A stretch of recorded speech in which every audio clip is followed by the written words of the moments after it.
Hello student, very good morning to all. Today in this video we are discuss about the some basic tools of self management.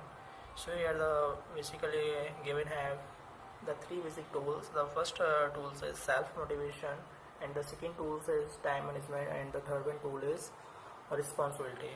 So these basic three tools are very important for self management. So here we will discuss about the one by one each one. So here the first topic is first tool is self motivation. So according to the self motivation, so here the definition is given. So here the definition is no one would command you for self management. Means इस statement का मतलब क्या है कि जो भी self management होता है तो उसके लिए कोई भी आपको कमांड नहीं दे सकता है, या सेल्फ मैनेजमेंट किसी दूसरे के बताने से नहीं आएगा. Means it comes from with in. Means self management खुद ब खुद आता है. मीन्स इसको खुद क्रिएट किया जाता है.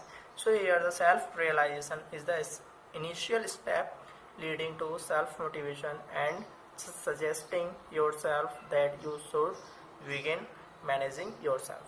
तो इसके लिए सबसे जो पहला स्टेप होता है वो होता है सेल्फ रियलाइजेशन. तो according to the self realization means हमें क्या करना पड़ेगा, खुद को रियलाइज करना पड़ेगा.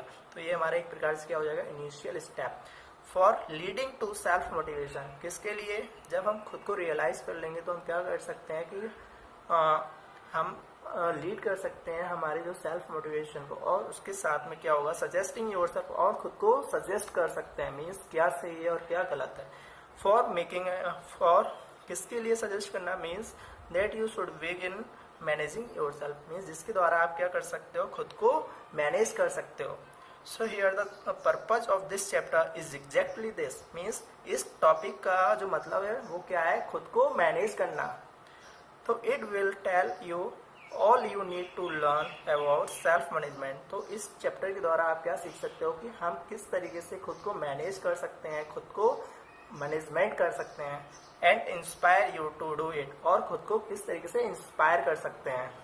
सो how for you can take this is your own initiative.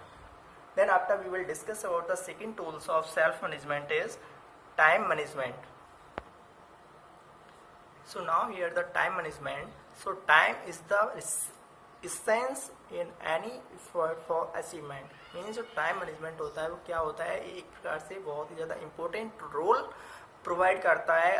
कोई भी हमें अगर हमें सक्सेस पानी है तो, या फिर कोई भी हमारा जो एफर्ट है उसमें अगर हमें अचीवमेंट करना है तो सबसे पहले जो हमारा टाइम रहता है, टाइम का बहुत ज़्यादा इंपॉर्टेंट रोल होता है. So every goal needs to be achieve in a predefined time span. Means कोई भी अगर हमें गोल्स, जो भी हमारा फाइनल एम्स होता है, तो उसके लिए हमें क्या करना पड़ता है, एक प्रॉपर प्लानिंग करनी पड़ती है. जो प्रॉपर प्लानिंग होगी वो भी हमारी एक स्पेसिफिक टाइम मैनेजमेंट के द्वारा होगी. अगर हमारा जो टाइम मैनेजमेंट है अगर वो हमारा डिस्टर्ब है, मीन्स सही से प्लान नहीं किया होगा, तो हमारा जो टारगेट रहेगा हम उस टारगेट को कभी भी फुलफिल नहीं कर पाएंगे. तो इसके लिए हमें सबसे पहले क्या जरूरी होता है कि हम जो भी टाइम मैनेजमेंट बना रहे हैं वो प्रॉपर तरीके से बना हुआ हो, और उसको हम प्रॉपर तरीके से सेटिस्फाई कर रहे हो, तभी हमारा जो टारगेट रहेगा उस टारगेट को हम अचीव कर पाएंगे. Then after that time management involves deciding deadlines for achieving target and then managing the decided time so that all the required tasks are accomplished as planned. तो इसके अकॉर्डिंग जो हमारा टाइम मैनेजमेंट जो भी हमारा involve है, जिसके according जो भी हमारी डेडलाइंस होती हैं, तो उसके लिए हमें क्या करता है, टाइम मैनेजमेंट डिसाइड करता है कि जो भी हमारी फाइनल डेडलाइंस हैं उन डेडलाइंस को हमें किस तरीके से फुलफिल करना है, कंप्लीट करना है या फिनिश करना है. For achieving the target means जो भी हमारा टारगेट डिसाइड हुआ है, तो उसके लिए हमारी जो डेडलाइंस रहती हैं उसको हम डिसाइड करते हैं किसके अकॉर्डिंग, टाइम मैनेजमेंट के द्वारा. And then managing the decided time. So तो उसके अकॉर्डिंग हम क्या करते हैं, और उसके अकॉर्डिंग हम जो हमारा टाइम रहता है उसको डिसाइड करते हैं, उसको मैनेज करते हैं. किसके लिए, for so that all the required task are accomplished. Means जो भी हमारे रिक्वायर्ड टास्क हैं उनको हम पूरी तरीके से फुलफिल कर सकें या पूरी तरीके से फिनिश कर सकें. As planned means accomplished as planned. जो भी हमने प्लान किया है उस टाइम के अकॉर्डिंग हम उस प्लान्स को फुलफिल कर सकें. सो here the time management needs the understanding of importance of time. तो सबसे पहले जो टाइम मैनेजमेंट होता है उसको सबसे पहले क्या जरूरी होता है, एक importance of time means time की क्या अहमियत है, मीन्स avoiding activities that waste the time, means किस तरीके से जो हमारी एक्टिविटीज होती हैं उनको हम किस तरीके से अवॉइड करें जिससे कि हमारे जो टाइम का की बर्बादी ना हो या वेस्ट ऑफ टाइम ना हो. तो deciding a time table for या schedule for all important activities considering all the other liabilities and responsibility. तो उसके लिए हमें क्या करना पड़ेगा, किस तरीके से हम टाइम मैनेजमेंट को प्रॉपर तरीके से सही कर सकते हैं. तो उसके लिए हमें क्या करना पड़ेगा, एक शेड्यूल बनाना पड़ेगा. मीन्स हम किस काम को या जो भी हमारा टास्क रहेगा उस टास्क को हम क्या करेंगे, एक शेड्यूल्स के अकॉर्डिंग सेट कर लेंगे और उसी के अकॉर्डिंग जो हमारा शेड्यूल हमने प्री प्लान किया है, अगर हम उसी शेड्यूल्स के अकॉर्डिंग सारी एक्टिविटीज करेंगे तो हमारे जो टारगेट रहेगा हम उस टारगेट को उसी जो हमारा परफेक्ट हमने जो टाइम प्लान किया है उसी परफेक्ट प्लान के अकॉर्डिंग हम हमारे टारगेट को फुलफिल कर सकते हैं.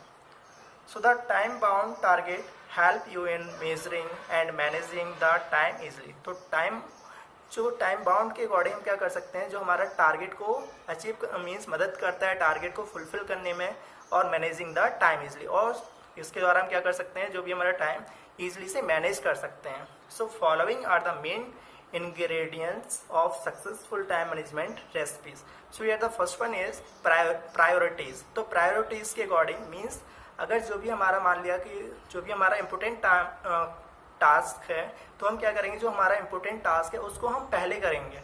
तो इसके according you should know what is more important and what is less. means क्या हमारे लिए क्या important है और क्या हमारे लिए इम्पोर्टेंट नहीं है. तो उसके लिए हम सबसे पहले जो हमारा टास्क रहेगा उसको प्रायोरिटीज के अकॉर्डिंग सेट करेंगे. In what sequence the task need to be done and then after the second one is time allocation. तो टाइम एलोकेशन मीन्स हम किस टाइम को किस तरीके से एलोकेटेड करेंगे. तो how much time is task should be given means हम जो भी हमारा टास्क है उस टास्क को कितना टाइम दे रहे हैं.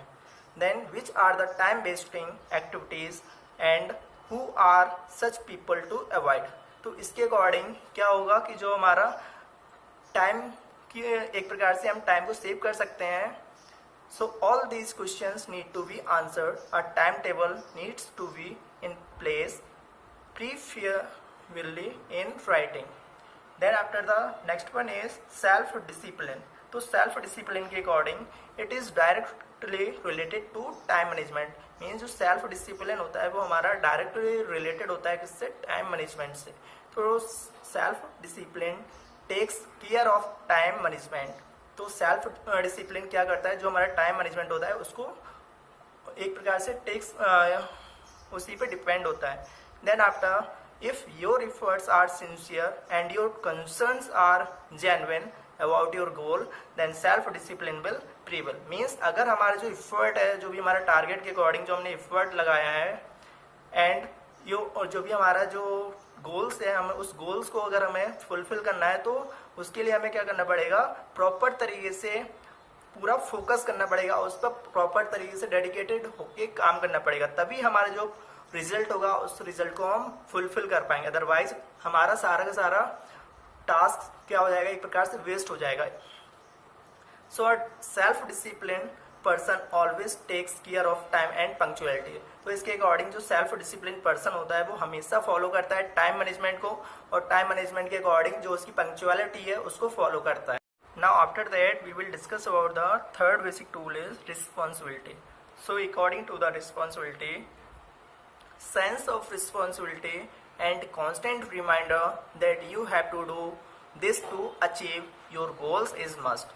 मीन्स इसके अकॉर्डिंग हम क्या समझते हैं कि जो भी हमारा गोल्स है तो उस गोल्स को अगर हमें कंप्लीट करना है तो किस तरीके से हम हमारे गोल्स को फिनिश कर सकते हैं. तो इसके अकॉर्डिंग हमें सबसे पहले क्या करना पड़ेगा कि शेयर योर प्लान. मीन्स जो भी हम प्लान्स को, जो भी हमने प्लान बनाया है उसको दूसरों के साथ में शेयर करना सीखना चाहिए.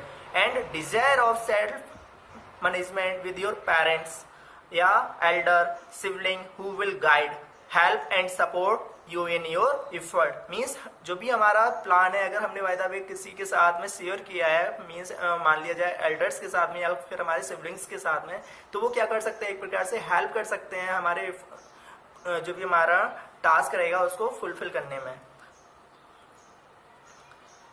This will motivate you in staying responsible. So many a times we tend to keep on doing the task we like and ignore the other important ones. तो हमने काफी टाइम ने देखा होगा कि जो भी हमारा काम रहता है या टास्क रहता है उसको हम करते हैं, तो उसमें जो भी हम देखते हैं जैसे कि जो भी हमारा टास्क रहता है किसी काम को करने में अच्छा लगता है, और किसी वर्क को या कोई भी अगर हमारा डिफिकल्ट टास्क है अगर हम उसको करते हैं तो उस टाइम पे हमें क्या करते हैं, उसको इग्नोर कर देते हैं. तो उस केस में हम क्या कहते हैं, दिस इज कॉल्ड प्रोक्रास्टिनेशन. तो इसको हम क्या बोलेंगे, प्रोक्रास्टिनेशन बोलते हैं. So this unknowingly leads to wastage of time. तो इसकी वजह से क्या होता है, जो हमारा वेस्टेज ऑफ टाइम की एक प्रकार से बर्बादी होती है या टाइम वेस्ट होता है. So and irresponsible of behaviour, और हम हमारे बिहेवियर के अकॉर्डिंग क्या हो जाते हैं, इररिस्पॉन्सिबल हो जाते हैं. So keep provision for recreational activities and hobbies in your plan so that your regime of self-management does not get dull, monotonous and too challenging to follow. So find time to spend with friends, family and entertainment. So a right kind of balance in all these makes your effort easier, relaxed, more natural and stress free. So I hope to all of you have to understand the basic tools of self management, self motivation, time management and responsibility. So thanks for watching this video.